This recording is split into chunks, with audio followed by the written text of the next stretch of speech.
"You plan to trap me?" she whispered. Mafia boss smirked. "No. Sweetheart, I saved you first." The city of Grey Ridge was a creature of two distinct minds. Down near the river, the old industrial blocks rotted in the damp air, a graveyard of red brick and rusted iron that smelled of oil and forgotten history. But further uptown, a jagged spine of glass and steel pierced the heavy cloud layer, gleaming with the arrogant wealth of the new economy. It was a city that tried desperately hard to hide its scars under a layer of expensive polish. But the rain that hammered against the windows of the Harbor Line Logistics Tower tonight did not care about property values. It washed the grime from the gutters and the soot from the high-rises with equal indifference. Emma Lane sat alone on the 24th floor, the blue light of her monitor casting a ghostly pallor over her tired features. The office was silent, a cavernous expanse of empty cubicles and ergonomic chairs. Everyone else had gone home at 5 o'clock, rushing off to happy hours or warm living rooms. Emma, however, remained anchored to her desk, a junior financial analyst drowning in spreadsheets that refused to balance. She rubbed her temples, trying to massage away the headache that had been pulsing behind her eyes since noon. She had been at Harbor Line for 11 months, a job she had fought tooth and nail to get, believing it was her ticket out of the student debt that hung around her neck like a millstone. But the reality was less glamour and more data entry, fixing the careless mistakes of senior accountants who made 3 times her salary. Emma squinted at the screen. She highlighted a row of numbers, her frown deepening. Here it is again, she thought. It was the 3rd time in 2 weeks she had seen it. An invoice for $45,000, listed for shipping container maintenance, routed to a company called North Star Holdings. 10 minutes later, she found another invoice for the exact same amount, $45,000, paid to a different entity, Red Anchor Solutions, for warehouse structural repairs. She tapped her pen against her lip. The amounts were identical. The dates were identical. But when she cross-referenced the shipping logs, the ports of entry listed on the invoices did not match the declared cargo manifests. North Star Holdings claimed to be moving automotive parts through the port of Newark, but the internal Harbor Line tracking number placed the container in a private shipyard in Charleston. It was sloppy. It was dangerously sloppy. Or it was intentional. Emma pushed her chair back and stood up, grabbing the printouts. She walked down the hallway to the corner office where the lights were still on. Victor Hayes, the VP of Operations, was packing his leather briefcase. He was a man who wore suits that cost more than Emma's car, and he had a smile that never quite reached his eyes. "Victor, do you have a minute?" Emma asked, hovering in the doorway. Victor looked up, snapping the gold clasps of his briefcase shut. "Emma, you're working late. You know we do not pay overtime for unauthorized hours." "I know," Emma said, stepping into the room. "I was just finishing the quarterly audit prep, and I found something strange. I wanted to show you before I logged off." She placed the papers on his mahogany desk. Victor glanced at them, his expression unreadable. "These invoices," Emma explained, pointing to the highlighted rows. "They are duplicates disguised as separate expenses. Same amount, same day, but the routing numbers do not make sense. And when I checked the shell companies..." Victor held up a hand, silencing her. He picked up the papers, gave them a cursory glance, and then dropped them into the shredder bin beneath his desk. Emma blinked, stunned. Victor, those were the originals. They were glitches. "Emma," Victor said smoothly, walking around the desk to drape his coat over his arm, "we updated the ledger software last week. It has been ghosting entries. I have IT looking into it, but the shipping logs..." Emma pressed, her stubborn streak flaring up. "The cargo does not match the destination. If we get audited by the feds, this looks like..." "It looks like a computer error," Victor interrupted, his voice sharpening. He stepped closer, his height forcing her to look up. "You are a bright girl, Emma, diligent, but you have a bad habit of overthinking simple problems. Stop chasing ghosts. Go home. Get some sleep." He walked past her, turning off the lights in his office, leaving her standing in the sudden gloom. Emma stared at the empty desk, her stomach churning. She knew a computer glitch when she saw one. This was human error, or worse, human intent, 3 miles away. The atmosphere was entirely different. The Skylark Lounge sat atop one of the few luxury hotels in the downtown district that had managed to maintain its 5-star rating. The lighting was low, the jazz was smooth, and the clientele spoke in hushed tones that suggested old money and older secrets. Luca Romano sat in a booth near the back, nursing a glass of sparkling water.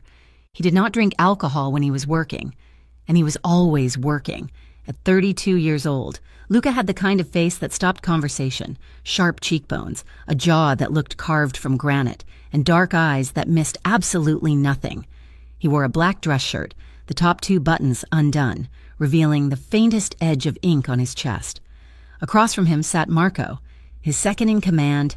Marco was older, broader, with hands that looked like they could crush walnuts, and a face that had seen too many street fights. "Tell me something good." "Marco," Luca said, his voice low and rough like gravel. Marco sighed, sliding a manila envelope across the polished wood of the table. "We pulled the public records on Harborline Logistics. We had our guy on the inside try to access the back end. Nothing. It is clean on paper. Boss. Squeaky clean. They are moving standard freight, electronics, textiles, machinery." Luca stared at the envelope without opening it. He drummed his fingers on the table. "Bullshit," Luca said. "I know," Marco agreed. "We know Kovac is moving product. We know his supply of weapons and other things has increased by 40% in the last quarter. He has to be bringing it in somewhere. The Kovac syndicate does not have the infrastructure to fly that much weight in without raising flags.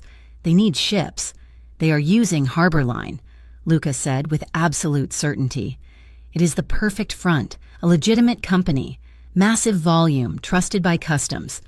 Kovac is burying his filth inside their legitimate containers. If they are cooking the books better than anyone I have ever seen," Marco said. "Or they are keeping a separate set of books entirely." Luca picked up his glass, watching the condensation slide down the side. He had taken over the Romano family business 5 years ago. After his father passed, he had spent every day since then legitimizing their operations, moving away from the violence and the vice, turning the family into a powerhouse of real estate and construction. But the Kovac syndicate refused to evolve. Worse, they had started trafficking in human misery. Women and children brought in from Eastern Europe. That was the line. That was where Luca Romano stopped being a businessman and started being a predator. "Find me the leak," Luca ordered, his tone finalizing the conversation. "If the records are clean, then someone at Harborline is making them clean. Find out who holds the eraser." Emma unlocked the door to her apartment, kicking off her wet heels with a groan. The apartment was small, cramped, and smelled faintly of the Thai food her roommate, Kara, had ordered for dinner. "You look like hell," Kara commented from the sofa, where she was watching a reality show and drinking red wine out of a mug. "Thanks," Emma muttered, dropping her bag on the floor. Kara poured a second mug of wine and held it out. Emma took it gratefully, sinking onto the worn cushion beside her friend. "Let me guess," Kara said. "Victor again?" "He shredded the evidence." "Kara," Emma said, taking a long sip, "I showed him proof that money is moving where it should not be moving, and he called it a ghost." Kara sighed, pausing the TV. "Emma, listen to me. I love you. You are the smartest person I know, but you have to stop playing detective. Harborline pays the rent. It pays your loans. If they want to be shady, let them be shady. It is not your name on the invoices. It is my login. Though," Emma said quietly, "I enter the reconciliations. If this blows up, and my user ID is attached to the approval of these glitch accounts, I go down. So quit," Kara said. "I cannot quit. I have $6,000 left on my car note and $40,000 in student loans. I need this job for 1 more year. Then keep your head down," Kara urged. "Do the work, take the paycheck, and ignore the rest. Seriously, Em. People who ask questions in this city tend to end up unemployed or worse." Emma looked into her mug. She knew Kara was right. It was the logical, safe advice. But the image of those identical numbers, $45,000, kept burning in her mind. Math was the language of truth. When the numbers lied, it meant someone was hiding a story, and Emma Lane had never been good at leaving a story unfinished. "I am going to bed," Emma said, standing up. "I have an early start tomorrow." The rain had turned into a deluge by the next evening. Emma left the office late again, her umbrella turning inside out the moment she stepped onto the sidewalk. She fought with the metal ribs, cursing softly, before giving up and tossing it into a nearby trash can. She pulled her trench coat tighter around herself and marched toward the bus stop. The city lights blurred in the downpour, red and yellow streaks on the wet asphalt. When she reached the stop, a group of grumbling commuters were already huddled under the shelter. "Bus is down," a man in a soaking wet construction jacket told her. "Big crash on 4th Avenue. Nothing is moving for at least an hour." Emma groaned. Looking at her watch, it was 8:30.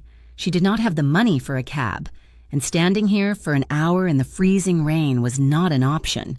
She mentally mapped the route home. If she cut through the alleyways behind the district that housed the Onyx Club and the old warehouses, she could shave 20 minutes off the walk and reach the subway station on 5th.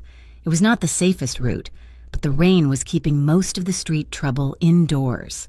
Decision made. Emma turned her collar up and headed into the labyrinth of brick and shadow. The alley behind the Onyx Club was narrow, lined with overflowing dumpsters and smelling of stale beer and rain. The bass from the club thumped against the brick walls, a rhythmic heartbeat that vibrated in the soles of her boots. Emma walked quickly, her eyes on the ground, stepping over puddles. She was halfway down the alley when the headlights swept over her. A black SUV turned sharply into the narrow space from the cross street ahead, blocking her path. The high beams blinded her, and Emma froze, throwing a hand up to shield her eyes. "Hey," she shouted over the rain, "you cannot park there." The doors of the SUV flew open. At the same moment, the rear exit door of the Onyx Club burst open just 10 feet to her right. A tall man in a dark coat stepped out, phone to his ear. It happened in a split second. The men jumping from the SUV raised submachine guns. The man by the door looked up, his eyes locking onto the vehicle. "Get down," the man roared. Emma did not have time to process the command. The air split apart with the deafening crack of automatic gunfire. Bullets chewed into the brick wall inches from her face, sending shards of masonry exploding into her hair. She screamed, dropping to a crouch, but her legs felt frozen. A hand clamped onto her arm, a grip like iron. She was yanked backward with such force that her feet left the ground. The tall man from the club door swung her behind a massive steel dumpster, pressing her back against the cold metal. "Stay down," he ordered. His voice was calm, terrifyingly calm. He stepped out from behind the cover, raising a handgun he had drawn from beneath his coat. He fired 3 shots. Pop, pop, pop, steady and controlled, distinct from the chaotic spray of the attackers. Emma curled into a ball, hands over her ears. The smell of gunpowder choked the damp air, mixing with the scent of expensive cologne, sandalwood, and something sharp like citrus. She squeezed her eyes shut as more bullets pinged off the dumpster, ringing like bells. Then the man was back beside her. He crouched down, his large body shielding hers completely. He was not breathing hard. He checked the magazine of his weapon with a fluid motion. "You hurt?" he asked, glancing down at her. Emma looked up. In the shadows, his face was a collection of sharp angles and intensity. He had dark hair plastered to his forehead by the rain, and eyes that burned with a cold, lethal focus. Emma stammered. "Check yourself," he commanded, looking back toward the street. Before she could answer, tires screeched. The black SUV was reversing, peeling out of the alleyway as sirens began to wail in the distance. The attackers were cutting their losses. The man stood up slowly, keeping his gun lowered but ready. He watched the end of the alley for a long moment, then turned his attention fully to Emma. He holstered his weapon and extended a hand. "Come on, up." Emma stared at the hand. It was broad, with a heavy silver ring on the pinky finger. She took it, her own hand trembling violently. He pulled her to her feet as if she weighed nothing. "Are you shot?" he asked again, his eyes scanning her body for blood. "No," Emma managed to whisper. "I do not think so. Good, he said. A sleek sedan roared into the alley from the opposite direction, screeching to a halt next to them. Two men jumped out, Marco and another younger man with a scar through his eyebrow. Dante! Luca! Marco shouted, gun drawn. You okay? I am fine. The man, Luca, said, Kovac's heavy hitters. They knew the schedule. Marco cursed, looking at the bullet holes in the brick wall. Then his eyes landed on Emma. Who is the girl? Civilian, Luca said, brushing brick dust off his coat. Wrong place, wrong time. Emma took a step back, her heart hammering against her ribs. I have to go. I'm just going to go. She turned to flee, but her legs were shaking so badly she stumbled. As she grabbed the lapel of her coat to steady herself, her scarf shifted, revealing the plastic ID badge clipped to her blouse. Marco stepped forward, his eyes narrowing. He reached out and grabbed the lanyard before Emma could pull away. Hey! Emma shouted, slapping at his hand. Marco ignored her, flipping the badge over to read the text. Boss, look at this. Luca stepped closer. He looked at the ID badge dangling from Marco's hand. Emma Lane. Junior analyst, Harbor Line Logistics. The air in the alley dropped 10 degrees. Luca looked from the badge to Emma's face. The concern, or whatever passed for it, vanished from his eyes, replaced by a look of hard, calculating suspicion. He looked at her like she was a math problem he had not expected to find on a history exam. You work for Harbor Line? Luca asked, his voice dropping an octave. Yes, Emma said, backing up until she hit the dumpster again. I just work in accounting. Please, I do not know anything. You're in the alley behind my club, during a hit ordered by the people using your company to smuggle weapons, Luca said, moving into her personal space. That is a hell of a coincidence. Miss Lane? It is a shortcut, Emma cried, panic rising in her throat. The bus was down. Sirens were getting louder. Blue and red lights began to flash against the wet brick walls at the end of the block. Cops are 2 minutes out, Dante warned, looking at his watch. We need to move. Luca did not look away from Emma. He studied her face, her wide, terrified hazel eyes. The wet strands of blonde hair stuck to her cheek, the pulse hammering in her throat. Bring her, Luca said. What? Emma gasped. No, you cannot take me. Marco moved instantly, grabbing her arm. Get off me, Emma screamed, struggling. This is kidnapping. Help! Luca stepped in front of her, blocking her view of the street. Listen to me, he said, his voice cutting through her panic. Those men in the SUV? They saw your face. They saw me save you. In their eyes. That makes you an associate. If the police find you here, they will put your name in a report, and Kovac will find you by morning. If you walk away, you are dead. I will take my chances. Emma spat. I will not, Luca said calmly. Put her in the car. Marco opened the back door of the sedan and shoved Emma inside. She scrambled across the leather seat, reaching for the handle on the other side, but the child lock was engaged. Luca slid in next to her, slamming the door shut. Dante jumped into the driver's seat, and the car peeled away, disappearing into the rainy night just as the first police cruiser turned into the alley. Emma pressed herself against the door, as far away from Luca as possible. She was breathing in short, sharp gasps. She glared at him, fear and fury warring in her chest. You are crazy, she hissed. You are a criminal. Luca did not look at her. He was watching the city blur past the tinted window, his expression unreadable. He reached into his pocket and pulled out a phone, typing a quick message. I am the guy who just kept you from bleeding out on the pavement, Luca said quietly. You kidnapped me. I secured a potential asset, Luca corrected, or a potential threat. I have not decided which one you are yet. Emma Lane. He finally turned his head to look at her. In the passing streetlights, his eyes were dark, intelligent, and utterly dangerous. But we are going to have a long talk about Harbor Line. Emma stared back at him, her hands clenched into fists. She wanted to scream, to fight, but the memory of the bullets cracking the brick next to her ear was still too fresh. She was trapped in a luxury car with a man who commanded gunfire, like others commanded the weather. The car sped toward the skyline, leaving the old, broken part of the city behind, carrying Emma into a world she had only ever seen on spreadsheets, a world where the numbers were measured in lives and the red ink was real blood. The morning sun hit the floor-to-ceiling windows with a brilliance that felt offensive. Emma Lane blinked her eyes open, shielding them against the glare, her mind momentarily suspended in that heavy, formless fog that follows deep exhaustion.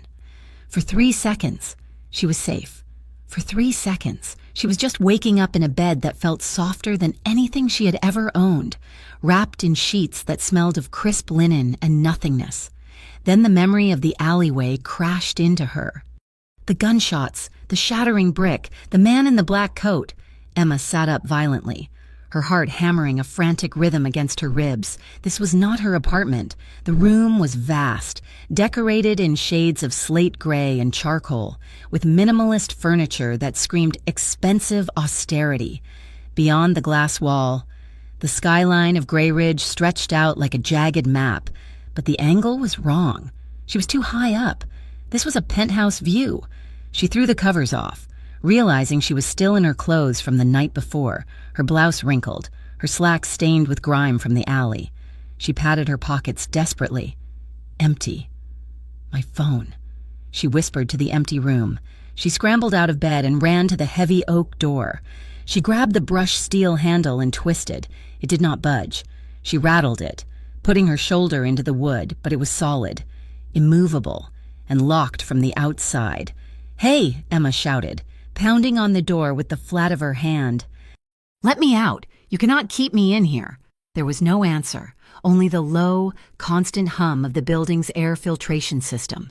Emma backed away, her breathing coming in short, shallow gasps. She spun around, scanning the room for another exit. The windows were sealed. She was trapped, kidnapped by a man who shot back at hitmen without blinking.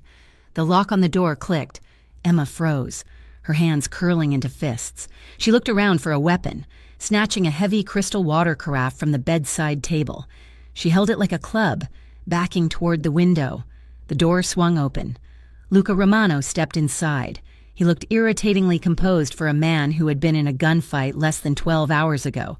He had changed out of the coat and suit, wearing a fitted black t-shirt that clung to his chest and dark jeans. For the first time, Emma saw the ink, intricate, dark tattoos winding down his left forearm, disappearing under the fabric of his sleeve. They looked like vines, or maybe chains. He saw the heavy crystal carafe in her hand and raised an eyebrow.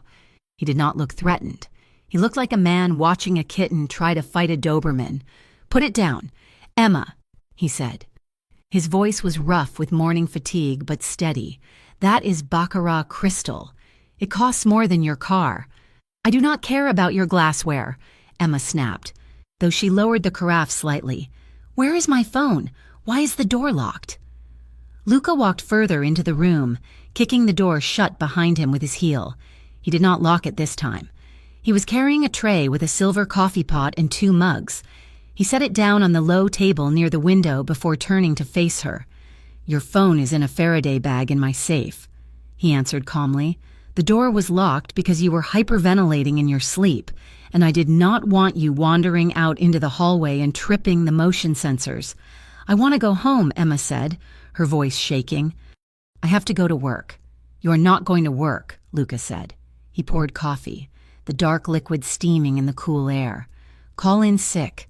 Tell them you have the flu or food poisoning. Just do not tell them you are here." "I am not telling them anything because I do not have my phone," Emma shouted. She took a step forward, anger overriding her fear.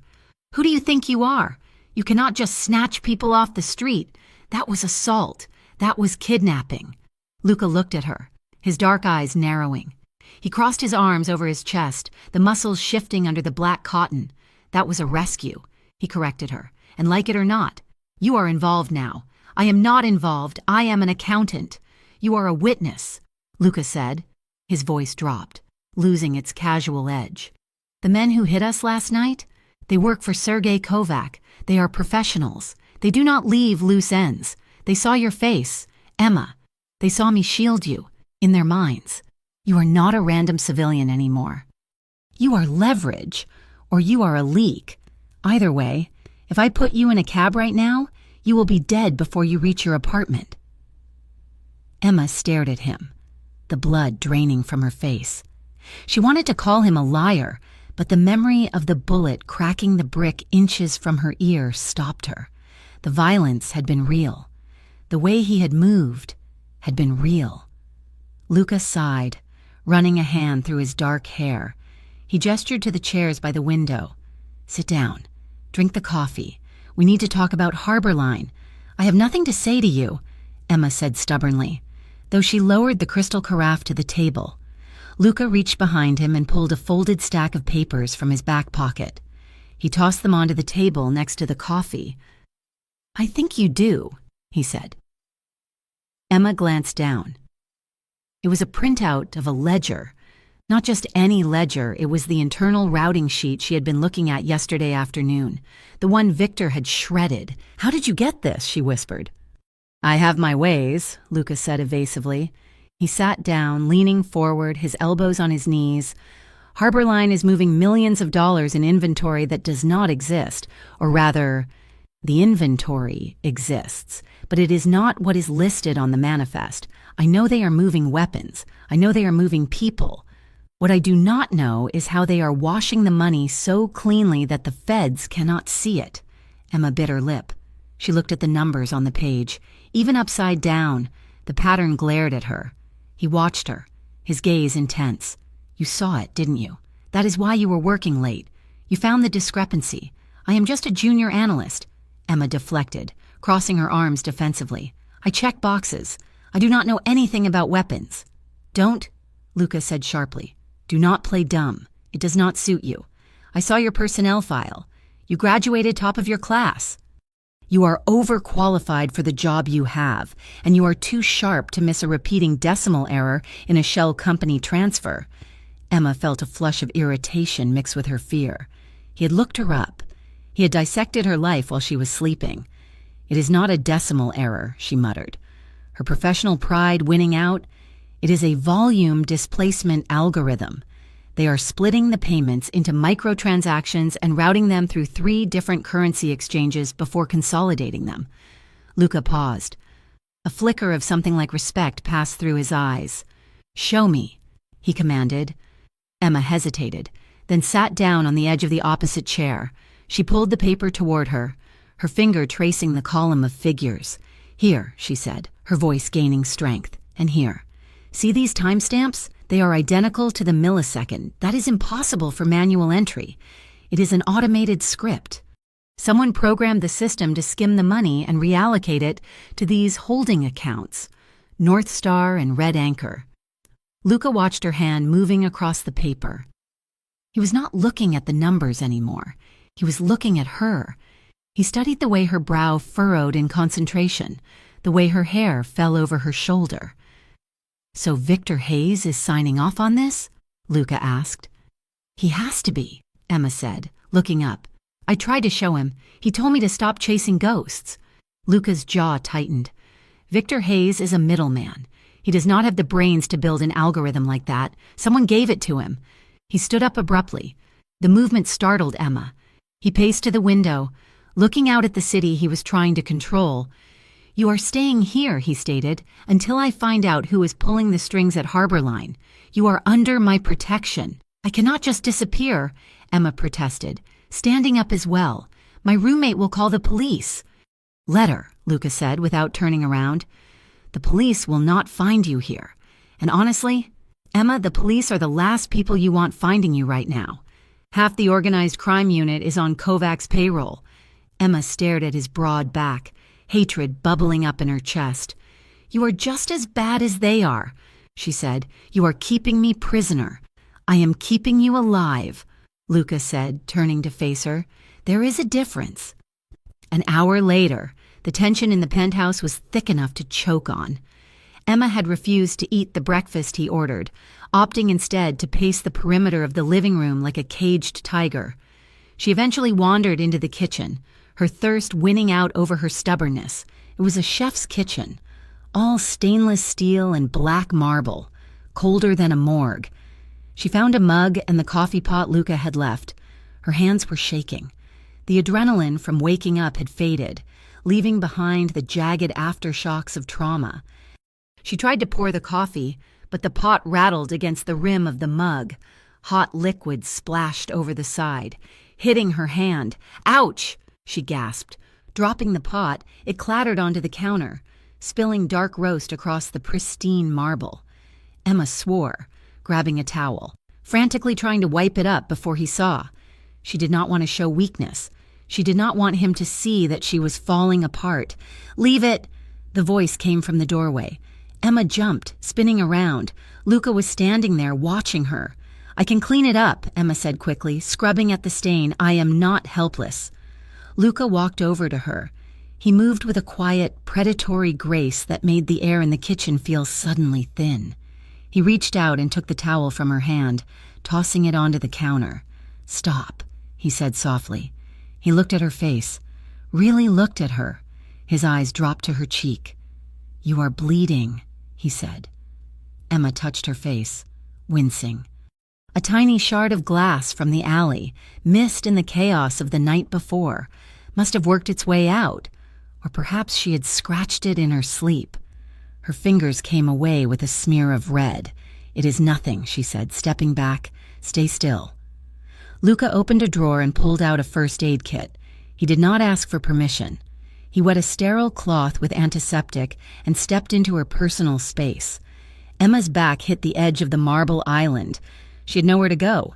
Luca stood directly in front of her, his large frame blocking out the light from the hallway. He smelled of soap and that same expensive, spicy cologne. "Tilt your head," he murmured. "I can do it myself," Emma whispered, though she did not move. He ignored her. He reached out, his left hand cupping her jaw to hold her steady. His skin was warm, his fingers rough with calluses but surprisingly gentle. Emma's breath hitched. Her heart did a traitorous double tap against her ribs. She looked up at him, her eyes wide. Luca focused on the cut, his expression one of absolute concentration. He dabbed the cloth against her skin, cleaning away the blood. The antiseptic stung, but the warmth of his thumb resting against her chin was distracting. He was too close. She could see the flecks of gold in his dark irises.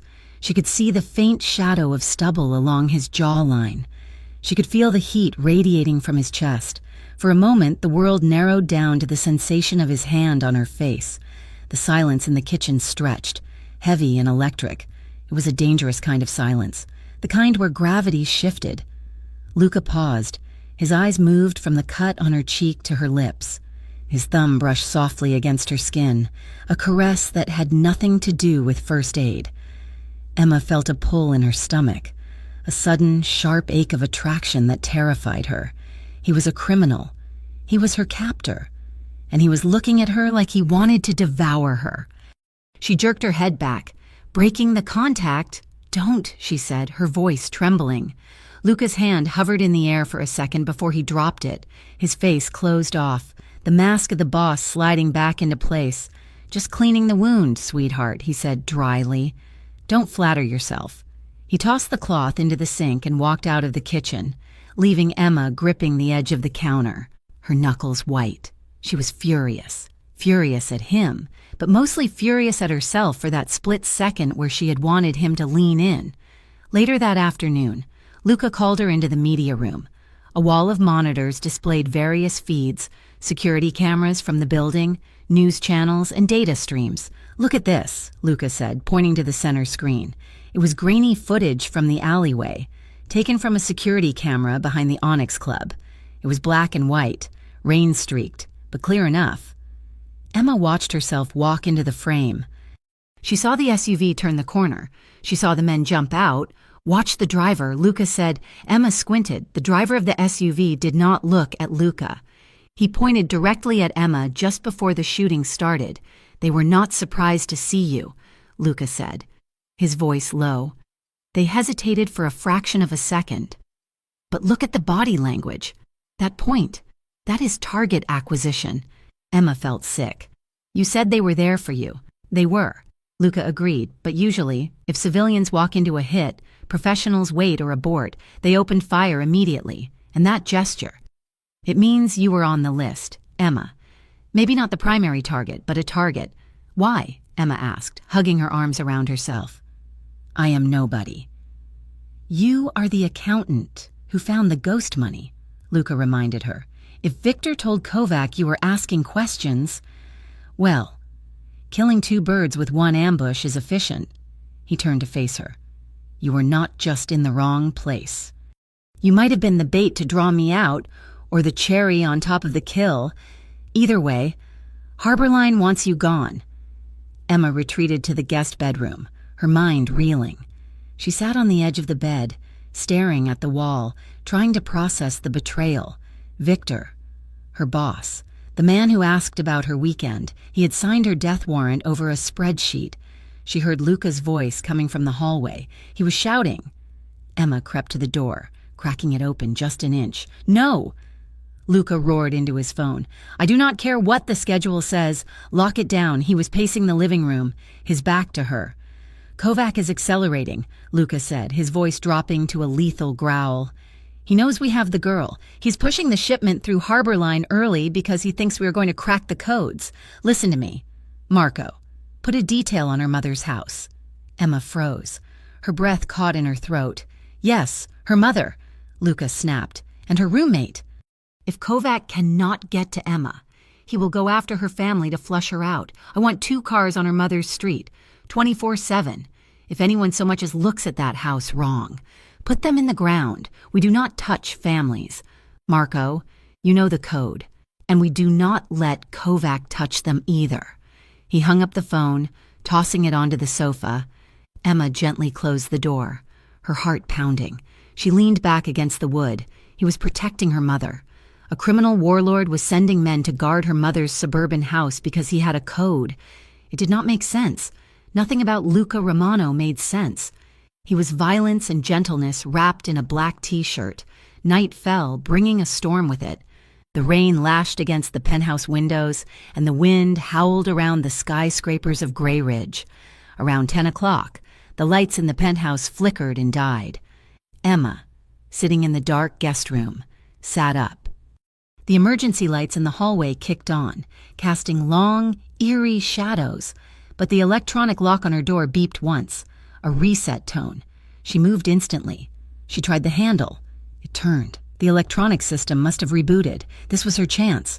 She did not stop to think about the logic of running into a storm. She just wanted out. She wanted control of her life back. She slipped into the hallway. It was empty. She could hear Luca's voice in the living room, talking to Dante. She turned left, sprinting silently toward the service stairwell she had spotted on the floor plan earlier. Her socks slid on the polished floor. She reached the heavy steel door of the stairwell and pushed. It opened. She slipped inside, the air suddenly freezing. The concrete stairs spiraled down into darkness. She grabbed the railing and started to run. Going somewhere? The voice was deep and amused. Emma gasped, nearly tripping. She looked down. Standing on the landing below her, arms crossed, was Dante. He was chewing gum, looking completely unbothered by the blackout. Go back up. Miss Lane, Dante said. Boss said you might try to run when the power dipped. Move, Emma shouted. Panic rising, Dante just shook his head. Not happening. The door above her opened. Emma spun around. Luca stood in the doorway. He had been outside on the terrace checking the generator. His hair was wet, water droplets running down his neck and soaking into the collar of his shirt. In the dim, red glow of the emergency light, he looked terrifying. He did not look amused. He looked angry. Back inside, Luca ordered. No, Emma yelled. She was trapped between them. I am not going back in there. You are keeping me here against my will. Luca stepped onto the landing. The steel door clanged shut behind him, sealing them in the stairwell. He walked down the steps toward her, slow and deliberate. I am keeping you safe, he shouted back, his voice echoing off the concrete walls. Why is that so hard for you to understand?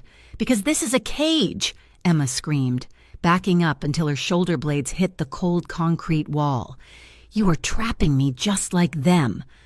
Luca closed the distance in 2 strides. He slammed his hand against the wall next to her head, boxing her in. Trapping you, he hissed, his face inches from hers. He was breathing hard, the smell of rain and ozone radiating off him. If I wanted to trap you, Emma, I would have left you in that alley. The people who planned that hit, they would have left you bleeding in the gutter like you were nothing.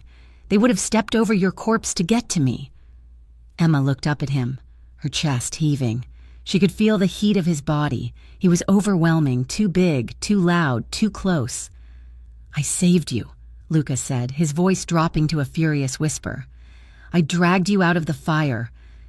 And now I am the villain because I will not let you walk back into the flames? I never asked you to save me," Emma cried, tears of frustration pricking her eyes. "You did not have to," Lucas said. He stared at her mouth. The anger in his eyes shifted, darkening into something else. The tension in the stairwell changed instantly. It wasn't just fear anymore. It was raw, magnetic energy. Emma pressed herself harder against the wall. She looked at his lips, wet with rain. She thought, for a terrifying second, that he was going to kiss her. She thought she might let him. Lucas seemed to realize it too. He froze. He looked at her fear, her confusion, and the undeniable spark between them. He pushed himself off the wall, stepping back abruptly. He ran a hand over his wet face, breaking the spell. "Go to your room, Emma," he said, his voice flat. "Dante, make sure the door stays locked this time." He turned and walked back up the stairs, not looking back. Emma lay awake in the guest bed. The power had come back on, and the city lights outside filtered through the sheer curtains, painting patterns on the ceiling. She was exhausted, but sleep refused to come. She kept replaying the moment in the stairwell. She could still feel the ghost of his presence, the heat of his body, the way his eyes had darkened. She hated him. He was a criminal. He was arrogant. He was holding her prisoner. But when she closed her eyes, she did not see the gun in his hand. She felt his thumb on her cheek, cleaning away the blood. She heard him ordering protection for her mother. She rolled over, burying her face in the pillow. She hated that she felt safer in this locked room than she had in her own apartment. She hated that when he was close. The panic in her chest didn't feel like fear. It felt like something much more dangerous. She was falling, and she had no idea where the bottom was. The morning light over Grey Ridge was deceptively bright, washing the city in a pale gold that hid the grime of the streets below. Inside the penthouse, the atmosphere was heavy, thick with the scent of coffee and the silent, grinding tension of two people at war with their circumstances. Lucas sat at the head of the long dining table, his posture rigid. He pushed a sleek silver laptop toward Emma. "Log in," he commanded. "Not to your email, to the back end of the Harborline server. I have routed the connection through a proxy so they will not trace the IP address back to this building." Emma hesitated, her fingers hovering over the keyboard. She looked at him, searching for some sign of deception, but his face was a mask of grim determination. She typed in her credentials, the familiar clicks of the keys echoing in the large room. The Harborline dashboard loaded. It looked innocent enough. Rows of shipping manifests, payroll logs, and vendor lists. "Go to the archival access logs," Lucas said. "Filter by your username. Last 6 months." Emma frowned. "Why? I only access the current quarter. I have no reason to be in the archives. Just do it, Emma." She navigated through the menus, her irritation simmering. She clicked the filter button. The screen refreshed. Emma's breath hitched in her throat. The list was pages long. Hundreds of entries. User Elaine_04. Access time 3 a.m. Action authorized transfer. Amount $80,000. User Elaine_04. Access time 4:15 a.m. Action modify manifest container ID 884. Bravo. She scrolled down, her eyes widening with every line. There were timestamps for days she had been sick, timestamps for weekends she had spent visiting her mother, timestamps for holidays. "This is impossible," she whispered, her voice trembling. "I was not here. I did not do this." Luca leaned back, crossing his arms. He did not look triumphant. He looked resigned. "I know you didn't," he said quietly. "But according to the digital footprint, you are the most prolific embezzler in the company's history." Emma stared at the screen, a cold numbness spreading through her chest. She remembered Victor Hayes, her boss. She remembered his tight, polite smiles. She remembered how he would pat her on the shoulder and tell her she was doing a great job, how he would ask her to leave her terminal logged in so IT could run updates overnight. He set me up. She realized, the words tasting like ash in her mouth. He needed a fall guy, Luca said brutally, someone clean, someone diligent, someone who followed the rules so well that no one would suspect her until it was too late. If the feds raid Harbor Line tomorrow, Victor walks away, and you go to federal prison for 20 years. Emma shoved the laptop away as if it were burning hot. She stood up, her legs shaking. I have to go to the police, she said, her voice rising in panic. I have to explain this. I can prove I wasn't there. I have alibis. Alibis do not matter when the evidence is baked into the server, Luca countered. He reached for a manila folder sitting next to his coffee cup and slid it across the mahogany surface. Look at this. Emma opened the folder. Inside were high-resolution photographs taken with a telephoto lens. The first photo showed Victor Hayes standing on a rain-slicked pier. He was not wearing his usual Italian suit. He looked nervous, clutching a briefcase. Standing opposite him was a man Emma had never seen before, tall, lean, with eyes that looked cold even in a glossy print. He wore a long gray coat and smoked a thin cigarette. That is Sergei Kovac, Luca said, the head of the Kovac syndicate. Emma felt her stomach drop. Her boss, the man who fretted about quarterly projections and coffee spills, was meeting with a crime lord. Victor isn't just stealing money, Luca continued, his voice hard. He's laundering it for Kovac, and he is using your name to sign the checks. Emma stared at the photo. The reality of her situation crashed down on her. She wasn't just in trouble with her employer. She was caught between a cartel and a federal indictment. I am calling Detective Ward, she stated, reaching for the landline on the wall since her cell phone was still locked away. Luca was out of his chair in an instant. He moved faster than a man of his size should be able to, his hand clamping down on the receiver before she could lift it. You are not calling Ward, he said, his voice dropping to a dangerous rumble. He is the lead detective for organized crime, Emma argued, trying to pry the phone from his grip. He interviewed me 6 months ago during a routine audit check.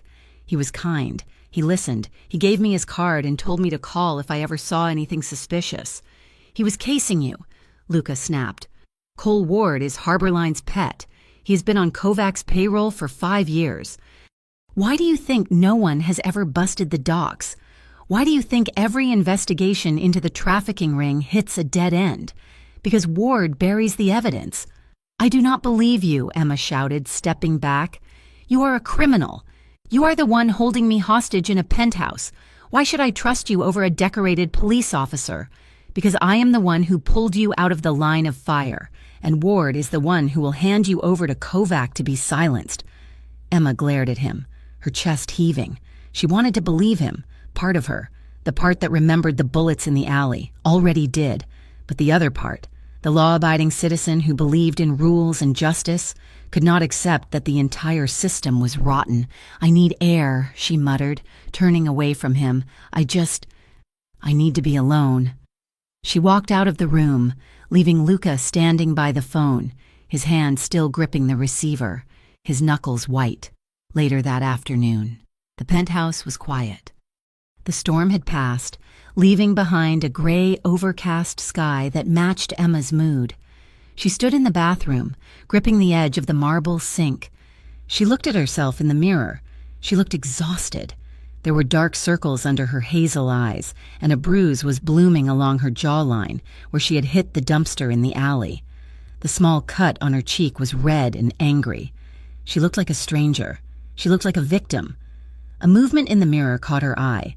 Luca was standing in the doorway. He held a gel ice pack in his hand. He didn't say anything at first, just watched her watching herself. His expression was devoid of the arrogance she usually saw there. He looked tired, too. For the bruise, he said softly, walking into the room. Emma didn't turn around. She watched his reflection approach hers. He stood behind her, towering over her frame.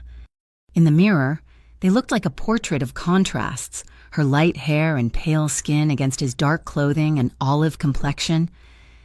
He held out the ice pack. Emma hesitated, then reached up to take it, But instead of handing it over, Luca gently pressed it against her jaw himself. The cold was shocking, but his hand was warm. He steadied her head with his other hand, his fingers resting lightly on her shoulder. "You are tough. Emma Lane," he murmured. "Most people would have shattered by now. I feel like I am shattering," she whispered to his reflection. "You are not," he said firmly. "You are bending. That is how you survive. Steel bends. Glass breaks." His eyes met hers in the glass. The air in the bathroom shifted. It became heavy, charged with a sudden, undeniable electricity. They were standing too close. She could smell the soap on his skin, feel the heat radiating from his chest against her back. She leaned back slightly, almost unconsciously, seeking that warmth.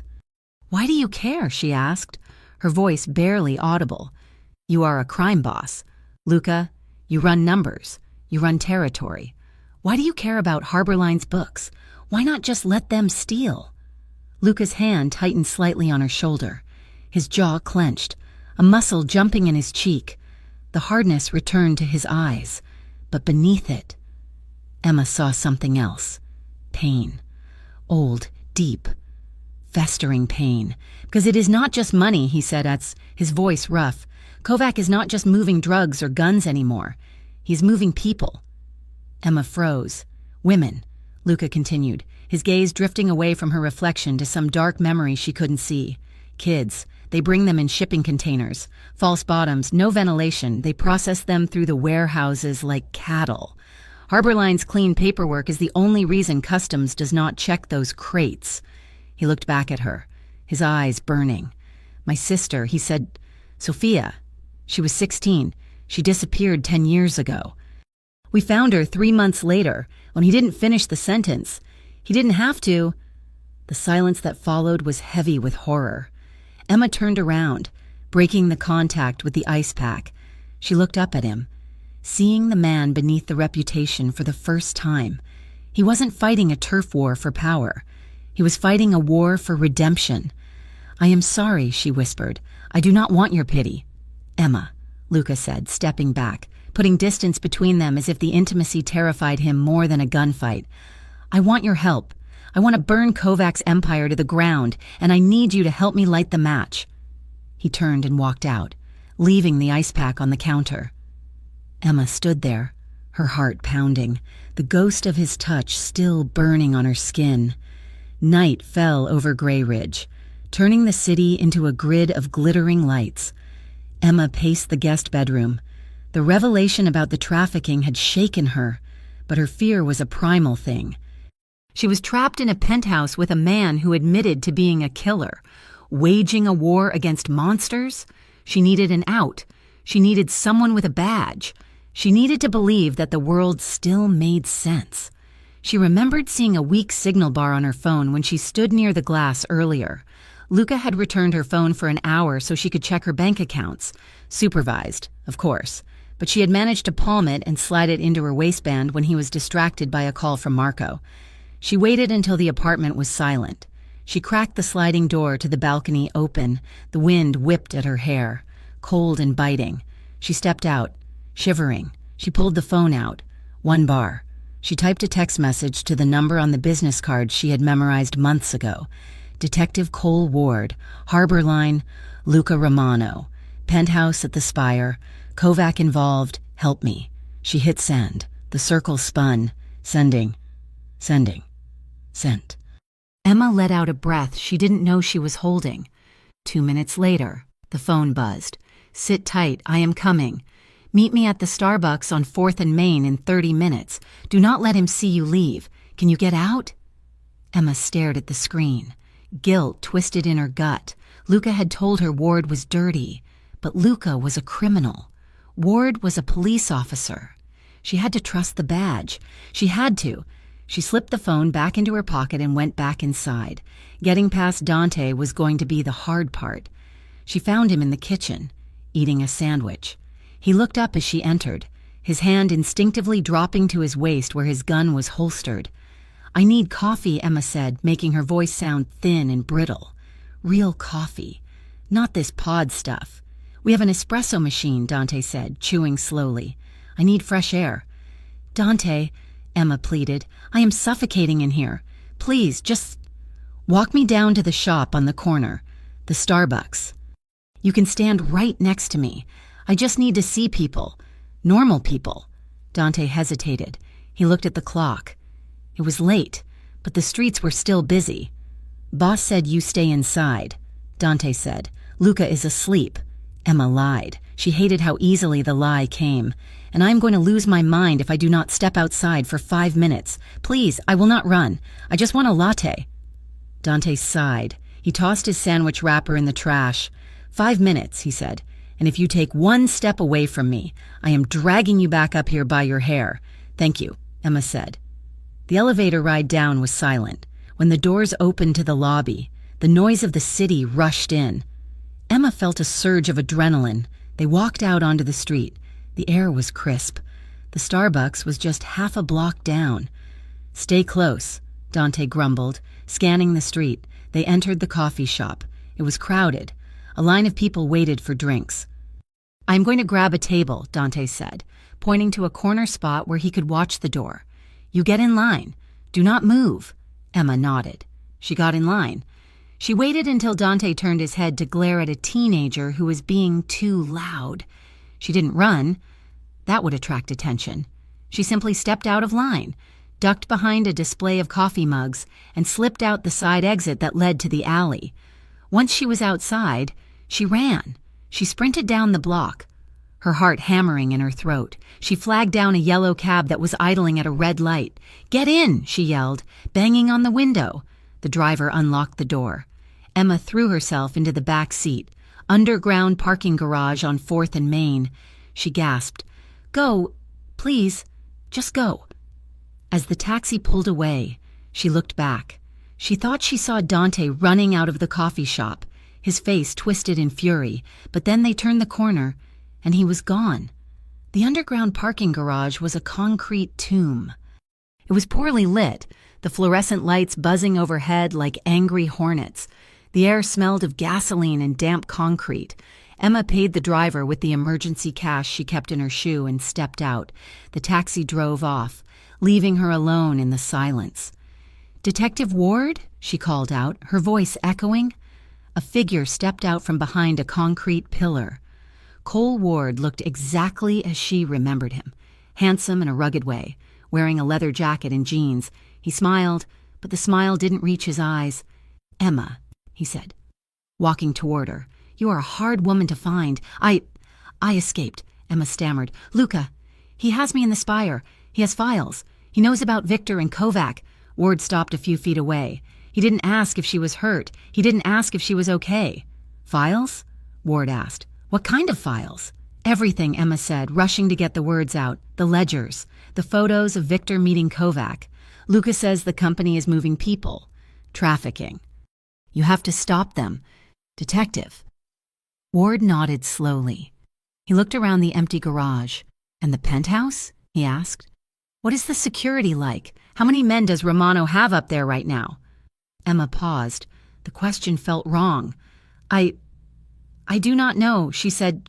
2 or 3. Why does that matter? We need to get me to the station. We need to file a report. Ward took another step closer. His hand drifted to his waist, brushing back the edge of his jacket. We will get to the station, Emma, he said smoothly. But first, I need to know where Romano keeps the backups. Did he tell you where the server is located? Emma took a step back. A cold chill went down her spine. Luca's voice echoed in her head. Harborline's pet. Why are you asking me about the server? Emma whispered. Ward's smile vanished. His face went flat and cold, because Sergei likes to be thorough. He said, he reached for his gun. Emma screamed and turned to run, but her path was blocked. A black sedan had rolled silently down the ramp behind her, cutting off her escape. 2 men in dark suits stepped out. She was trapped. Ward drew his weapon. Get in the car. Emma, we're going for a little ride. Suddenly, tires screeched. A massive black SUV roared down the entrance ramp, smashing through the wooden gate arm. It didn't slow down. It drifted sideways, tires smoking, and slammed into the side of the sedan, crushing the passenger door. Ward spun around, raising his gun. The SUV door flew open. Luca Romano stepped out. He didn't look like a businessman. He looked like the angel of death. He raised a handgun and fired. Bang! Ward's gun flew out of his hand, sent spinning across the concrete by a bullet that struck the metal slide. Ward yelled, clutching his hand, stumbling back. Marco jumped out of the driver's side of the SUV, an assault rifle in his hands. He trained it on the two men from the sedan. "On the ground!" Marco roared. "Now!" The men hesitated, looked at Marco's weapon and dropped to their knees, hands behind their heads. Luca ignored them. He walked straight toward Ward, who was backing away, cradling his numb hand.